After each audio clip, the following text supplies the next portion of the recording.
Hi, my name is Melanie McDonald, and I would love to help you collect money that's owed to your organization. Let's talk today about collecting money right now. You know your business, you know your customers, you know your employees, you've already run your aging. We talked about that in a prior video. So you know who owes you money. Let's take a look at how you can start collecting right now. The first thing I would do is to drill down into the detail of the aging and to see uh, who owes you the most. And that's how you can prioritize where you want to focus your efforts. The next thing I would do is I would think about who has the best relationship with the customer who owes you the most money. Is it you? Is it the person who sold the account? Is it a vice president? Is it a CFO? Who has the best business relationship? Because that's the person who's going to go and collect that money the quickest. It doesn't make any sense to have your accounts receivable clerk keep sending repetitive memos to this organization. There's obviously a problem. If they haven't paid you, it's a problem. It's certainly a problem for you. What you're going to want to do is pull in the person that has the best relationship with that customer and talk with them about how much money is owed and how can it best be collected. Is there a conference coming up where both of those people, your employee and the customer, they're going to be attending this conference? Is there already a meeting on the calendar? Are you already trying to get other work from them? I would caution you to not try to continue to get new work from a customer if they owe you a tremendous amount of money. That does need to be cleared up. And you don't want to expose your organization to a huge write-off. That's not good for you. It's not good for your banking relationship. It's not good for how you feel about your organization. It's not good for your employees.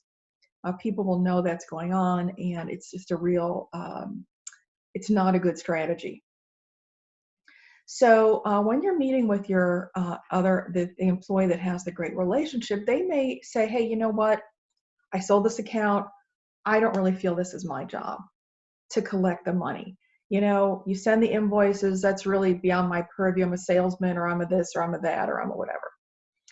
And what you need to be working with your employees on, if you don't already, is that we're all one, meaning that what's good for the company is what's good for everyone.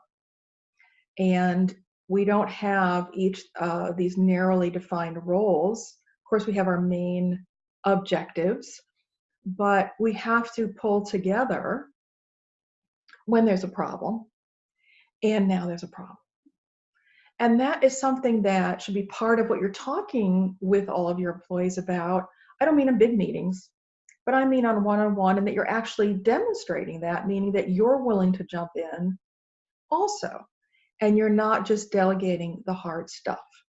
For example, you may say to your salesperson, let's go together. I want to meet this customer anyway, or I want to improve my relationship with them. Now, when there's two of you, that does change the dynamic. So you have to think about, is that going to make it too heavy for the person you're meeting with? But if you're meeting with a very high up person, they should feel flattered that the CEO is coming along. And I would include in this visit a lot of questions to the customer about how you can better serve them, how you can improve your relationship. So you're not going to simply collect the money. And this is something to keep in mind. Whenever you have a touch point with a customer, and this has been widely written about, so it's a reminder, you want to look at it as a chance to improve your relationship with that customer, no matter what the visit's about. You're there to improve that relationship. So it can be a communication issue, it can be a service issue, whatever it is, you are there to improve that relationship. That's the main goal. If you go and the idea in your head is, these guys are just slackers, I just need to get my check and get out of there, that's going to come across to them. And no one wants to be approached as if they're a slacker. That just doesn't feel very good. So what we want to do is we want to take a relationship approach, and we want to ask questions about, again, the service we're providing, how satisfactory are they, did everything go well in the last interaction, how could we do better? And you can say, I'm visiting many of my customers this year personally, you as a CEO. I'd like to hear firsthand from customers. I don't get out as much as I used to because the company's grown, so I appreciate you taking the time to answer my questions. There's so many ways you can put this so that the person you're meeting with feels listened to and appreciated. And then, oh, by the way, at the end, let's solve this other little problem.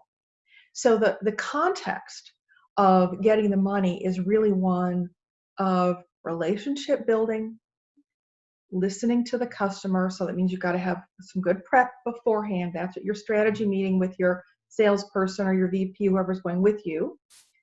A good strategy meeting to ask the questions you legitimately are interested in. This is not a fake exercise. This is real relationship building. And when you do this, you're going to get so much out of it in addition to collecting your check. It's going to really help you not only improve your receivables going forward, because you're going to learn maybe what the hang-up was, what you need to do better there, but you're going to learn more about your customers, which will help you in so many other ways down the road. So collecting accounts receivable is just one way to improve your business, to act in a professional manner, and to really improve everything it is that you're doing. So it may seem like a real downer, but it's one of those things that's a blessing in disguise. Thanks for watching. More soon.